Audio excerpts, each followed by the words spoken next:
ഒരു sad story, എല്ലാം ഒരു എലിമെൻറ്റ്സ് ഉള്ള ഒരു സ്റ്റോറി. ഒരു ലവ് ഉണ്ട്, ഫ്രണ്ട്ഷിപ്പ് ഉണ്ട്, എല്ലാം ഒരു നല്ലൊരു എലിമെൻറ്റ്സ് ഉള്ള സ്റ്റോറി. ഇഷ്ടപ്പെടാൻ കാരണം ഒരു ഫാമിലി ഓറിയൻറ്റഡ് ആയിട്ടുള്ളൊരു മൂവി, പിന്നെ ഒരു ചെറിയ മെസ്സേജ് ഒക്കെ ഉണ്ടായിരുന്നു. എനിക്ക് ഇഷ്ടപ്പെട്ടു. അത് actually very relatable for many social media influencers, because കുറേ ആൾക്കാർ ഇങ്ങനത്തെ ട്രാപ്പിൽ പെടുന്നുണ്ട്. So it's a very good movie. I think everyone should watch it. നല്ല മൂവിയാണ്, അതുകൊണ്ട് നന്നായിട്ടുണ്ട്. അതെ അതെ, മെസ്സേജായിട്ട് എടുക്കുന്നവർക്ക് അങ്ങനെ. ഈ ജിയമൊക്കെ അത് പിന്നെ എനിക്ക് എല്ലാ സിനിമയ്ക്കും ഉണ്ട്, പക്ഷേ ഇതിന് പ്രത്യേകിച്ചുണ്ട്. ഉണ്ടായിരുന്നു, അടിപൊളിയായിരുന്നു, സൂപ്പറായിരുന്നു.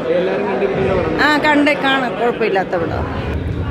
ഇങ്ങനത്തെ സിനിമ ഒത്തിരി വന്നിട്ടുണ്ട്, എന്നാൽ കൂടി ഇത് കുഴപ്പമില്ല, ആവശ്യമാണ്. നല്ല സിനിമയാണ്, എനിക്ക് ഇഷ്ടപ്പെട്ടു. ഇപ്പോഴത്തെ സോഷ്യൽ മീഡിയ ട്രെൻഡ് അങ്ങനത്തെ ഒരു ടൈപ്പ് സിനിമയാണ്. വേറെ അങ്ങനെയൊന്നുമില്ല എനിക്ക്.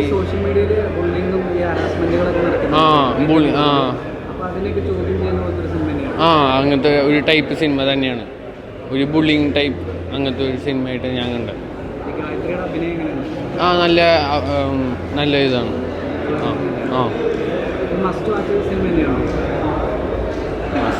ഇപ്പോഴത്തെ ഒരു സോഷ്യൽ ഒരു ബുള്ളിങ് ടൈപ്പ് സിനിമയാണ്. അത് ആൾക്കാർക്ക് ചിലർക്ക് ഇഷ്ടപ്പെടും, ചിലർക്ക് ഇഷ്ടപ്പെടില്ല. അത് ഫീൽ ഗുഡ് മൂവിയാണ്, ഒരാളെ നിരാശപ്പെടുത്തില്ല. ഗായത്രി അല്ലാണ്ട് വേറൊരാൾ സ്യൂട്ട് ആവത്തില്ല. ഗായത്രി തന്നെയാണ് അഭിരാമി സിനിമ. അഭിരാമി കണ്ടിറങ്ങി, എനിക്ക് വളരെയധികം സന്തോഷമായി. എനിക്ക് വളരെയധികം വിശ്വാസവും എനിക്കൊരു ഉറപ്പും ഫീൽ ചെയ്യുന്നുണ്ട് ആൾക്കാരോട് കാണാൻ പറയാൻ. BGM നന്നായിട്ടുണ്ട്, എനിക്ക് ഭയങ്കര ഇമോഷണലായിട്ട് ഫീൽ ചെയ്തു. പിന്നെ അതെ, അത്രയേ ഉള്ളൂ. ദുബായിലാണ് ഷൂട്ട് ചെയ്തത്, അപ്പോൾ അതിൻ്റേതായിട്ടുള്ളൊരു പോഷ്നെസ് ഭയങ്കരമായിട്ട് അത് കാണാം, ഭയങ്കര റിച്ച്നെസ് ഫീൽ ചെയ്യുന്നുണ്ട്. പിന്നെ അതുപോലെ തന്നെ ഡിറക്ഷൻ ഗംഭീരമായിട്ടുണ്ട്. പിന്നെന്താ, ആക്ടേഴ്സ് എല്ലാവരും നന്നായി പെർഫോം ചെയ്തിട്ടുണ്ട്.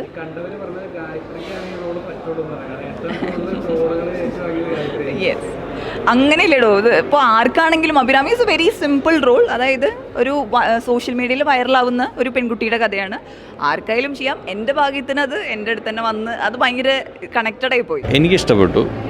ഒരു ഫീൽ ഗുഡ് മൂവി എന്നുള്ളൊരു ഫീൽ കിട്ടി. എന്തായാലും ബാക്കി പ്രേക്ഷകരാണ് പറയേണ്ടത്, അവരുടെ ഒപ്പീനിയനാണ് അറിയേണ്ടത്. കണ്ടു തന്നെ എനിക്കൊന്നും ഗായത്രി കുറച്ചുകൂടി റിലേറ്റബിളാണ്. പുള്ളിക്കാരി നാച്ചുറലായിട്ട് ചെയ്തിട്ടുണ്ട്. എനിക്കൊരു അഭിനയ ഫീലൊന്നും കിട്ടില്ല, കാരണം ഞാൻ നോർമലി സംസാരിക്കുമ്പം എങ്ങനെയാണോ സംസാരിക്കുന്നത് അതുപോലെ തന്നെയാണ് എനിക്ക് തോന്നിയത് സ്ക്രീനിൽ കണ്ടു കഴിഞ്ഞപ്പോഴും.